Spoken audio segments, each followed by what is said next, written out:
کے جو مصارف ہیں وہ 8 ہیں۔ کہاں پر زکوٰۃ کو خرچ کرنا چاہیے؟ اللہ نے اس کا بھی جواب دیا ہے سورہ توبہ آیت نمبر 60، انما الصدقات للفقراء والمساکین والعاملین علیہا والمؤلفۃ قلوبہم وفی الرقاب والغارمین وفی سبیل اللہ وابن السبیل۔ یہ 8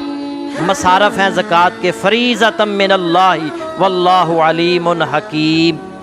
پہلے نمبر پر اللہ نے فرمایا للفقراء، فقراء، فقیر کون ہے؟ جو سوال کرتے ہیں، جو مانگتے ہیں، جو سائل ہیں، ان کا حق ہے۔ والمساکین، اور مساکین کا حق ہے۔ مسکین کون ہے؟ بخاری اور مسلم میں رسول اللہ صلی اللہ علیہ وسلم نے مسکین کی تعریف کی ہے۔ کیا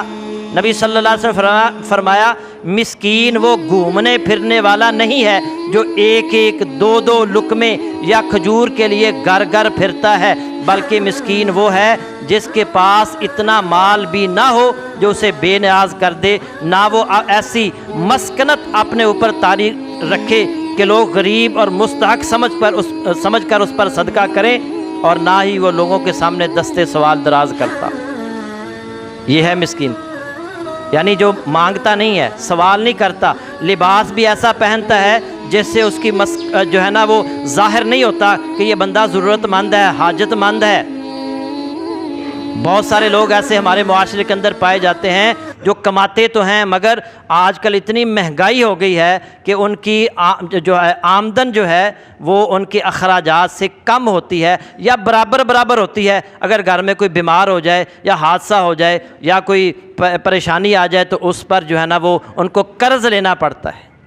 ایسے مساکین کو تلاش کر کے ان تک رقم پہنچانی چاہیے۔ ہم سائلوں کو تو دے دیتے ہیں، فقراء کو تو دے دیتے ہیں، مگر مساکین کو تلاش نہیں کرتے۔ رشتہ داروں میں دیکھیں، سب سے پہلا حق رشتہ داروں کا ہے۔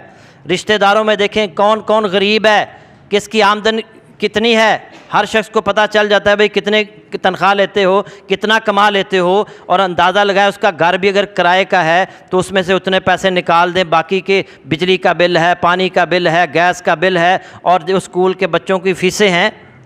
تو پھر بندہ خود اندازہ لگا سکتا ہے کہ یہ بندہ ضرورت مند ہے، اور چپ کر کے آپ اس کے ساتھ تعاون کریں، اس کی مدد کریں۔ اور تیسرے نمبر پر عاملین، وہ افراد جو زکوٰۃ اکٹھی کرنے کے لیے حکومت نے مقرر کیے ہیں، زکوٰۃ کی اکٹھی جو ہو رہی ہے اس میں سے ان عاملین کو بھی تنخواہ دی جا سکتی ہے۔ اور چوتھے نمبر پر والمؤلفۃ قلوبہم، تالیف قلب کے لیے، ایک وہ کافر جو اسلام کی طرف مائل ہو رہا ہے، اسلام کی طرف مائل ہو رہا ہے، آپ اس پر محنت کر رہے ہیں اور اس کو زکوٰۃ دیں، چاہے وہ زکوٰۃ کا مستحق نہ بھی ہو،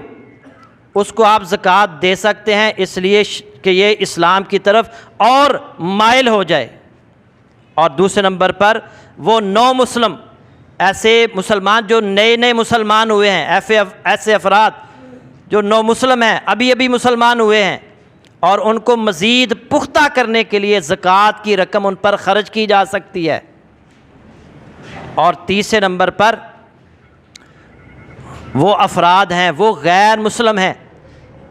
غیر مسلم علاقے جہاں پر مسلمان بھی رہتے ہیں اور مسلمان کمزور ہیں، وہاں پر تعداد میں کم ہیں اور غیر مسلم جو ہے وہ ان کو نقصان پہنچا سکتے ہیں، وہاں کے رہنے والے غیر مسلموں کو زکوٰۃ اس نیت سے دینا کہ یہ ہمارے مسلمان بھائیوں کے ساتھ اچھا سلوک کریں گے، ان کو جو ہے نا وہ ماریں پیٹیں گے نہیں، تشدد نہیں کریں گے، ان کو نقصان نہیں پہنچائیں گے، تو اس طرح یہ تالیف قلب میں یہ لوگ بھی شامل ہیں، ان کو بھی زکوٰۃ دی جا سکتی ہے۔ اس کے بعد 5ویں نمبر پر گردنیں آزاد کرنے کے لیے، اب غلامی کا دور ختم ہو چکا ہے، پہلے دور کے اندر غلام ہوتے تھے، ان کو آزاد کرنے کے لیے بھی زکوٰۃ کی رقم خرچ کی جا سکتی ہے۔ اور 6 نمبر پر مقروض افراد، ایسے افراد جو اپنے گھر والوں کی ضروریات پوری کرنے کے لیے لوگوں سے قرضہ لے لیتے ہیں، اور جو ایسے جیسے پچھلے لاک ڈاؤن ہوا، تقریباً 1 سال تک لوگوں کے لیے بہت مشکلات، اب پھر دوبارہ مشکلات شروع ہو چکی ہیں، اور کئی بندے اس بات کا اظہار کرتے ہیں جی اس لاک ڈاؤن کے دوران ہمارے اوپر قرضہ جو چڑھ گیا تھا ابھی تک اتر نہیں سکا، تو ایسے افراد کو تلاش کر کے، ایسے ضرورت مند افراد کو تلاش کر کے ان کا قرضہ اتارا جائے۔ اور اسی طرح ایسے افراد جنہوں نے کسی کی ضمانت دی تھی، اب وہ بندہ بھاگ گیا ہے، اب اس کو چٹی پڑ گئی ہے، ایسے افراد کو اس رقم دی جا سکتی ہے تاکہ وہ اپنے جو انہوں نے ضمانت دی تھی اور جس کی وجہ سے وہ زیر بار آ گئے ہیں، مقروض ہو گئے ہیں، ان کو اس ضمانت سے بچانے کے لیے وہ رقم دی جا سکتی ہے۔ اور اسی طرح ایسے افراد جن کی فصل تباہ ہو گئی ہے، کاروبار کا نقصان ہو گیا ہے، ایسے اور اس کی وجہ سے وہ مقروض ہو گئے ہیں، ان کو بھی قرضہ جو ہے نا وہ زکوٰۃ دی جا سکتی ہے۔ فی سبیل اللہ 7ویں نمبر پر فی سبیل اللہ سے مراد جہاد کے لیے، اللہ کے راستے میں جہاد کرنے والے جو مجاہدین ہیں، جو اپنے گھروں کے اندر زکوٰۃ کے مستحق نہیں ہیں لیکن وہ جہاد پر نکلے ہیں، ان کو اسلحہ لے کر دیا جا سکتا ہے، ان کی مدد کی جا سکتی ہے۔ اور اسی طرح یہ مدارس ہیں، اور مسجد پر زکوٰۃ کی رقم خرچ نہیں ہو سکتی، مدارس جو ہیں اللہ کی راہ میں جو دین کی اشاعت کا کام کرنے والے ادارے ہیں، ان پر بھی زکوٰۃ کی رقم خرچ کی جا سکتی ہے۔ اور 8ویں نمبر پر مسافر، ایسا شخص جو سفر پر ہے اور چاہے وہ اپنے علاقے کے اندر وہ مالدار ہی کیوں نہ ہو، زکوٰۃ کا مستحق نہ ہو، لیکن سفر میں اسے کسی نہ کسی وجہ سے کوئی پریشانی لاحق ہو گئی ہے تو زکوٰۃ کی رقم سے اس کی مدد کی جا سکتی ہے۔